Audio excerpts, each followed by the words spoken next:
প্রিয় দর্শক বন্ধুরা, এই মুহূর্তে আপার প্রাইমারি থেকে একটি বড় খবর উঠে আসছে। এই কারণেই বড় খবর বলছি, কারণ হাতে মাত্র একটা দিন কিন্তুই বাকি রয়েছে।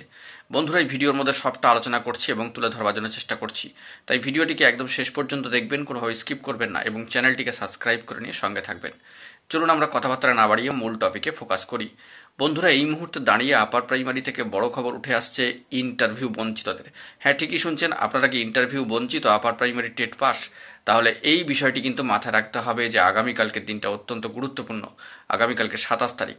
আমরা সকলেই জানি যে ইন্টারভিউ বঞ্চিত আপার প্রাইমারি চাকরি প্রার্থী বৃন্দের তরফ থেকে অত্যন্ত গুরুত্বপূর্ণ একটি এসএলপি একটি মামলা কিন্তু হয়েছে সর্বোচ্চ ন্যায়ালয় সুপ্রিম কোর্টে। তবে মামলার স্ট্যাটাস এখনো পর্যন্ত পেন্ডিং অবস্থা রয়েছে, কোনো প্রোগ্রেসিভ স্ট্যাটাস কিন্তু উঠে আসেনি। তবে ইন্টারভিউ বঞ্চিত আপার প্রাইমারি চাকরি প্রার্থী বৃন্দের ভেরিফাইড অফিসিয়াল গ্রুপে এই বার্তায় উঠে এসেছিল যে আগামী 27 তারিখের পরবর্তী ক্ষেত্রে এই মামলা মুভ করানোর ক্ষেত্রেই হোক বা মামলার বিষয়ে কিন্তু কোনো খবরাখবর উঠে আসতে পারে সম্মানীয় আইনজীবীদের তরফ থেকে। তো সে বিষয়ে তারা কি প্রোগ্রেসিভ পদক্ষেপ নিচ্ছে সেটাও কিন্তু দেখার বিষয়।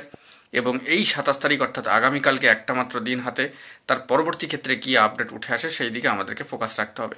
তাই আপনি যদি ইন্টারভিউ বঞ্চিত upper primary TET pass trend প্রার্থী হয়ে থাকেন, তবে কিন্তু আগামীকালকের দিনটা অত্যন্ত গুরুত্বপূর্ণ, কারণ 27 তারিখের পরবর্তী ক্ষেত্রে কি প্রোগ্রেসিভ ফলাফল উঠে আসে আপনাদের কাছে সেটাই কিন্তু একটা অন্যতম বিষয় হয়ে উঠবে।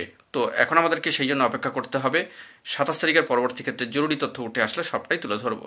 তো এখন এটুকুই, সকলে ভালো থাকবেন, চ্যানেলটিকে সাবস্ক্রাইব করে সঙ্গে থাকবেন। ধন্যবাদ।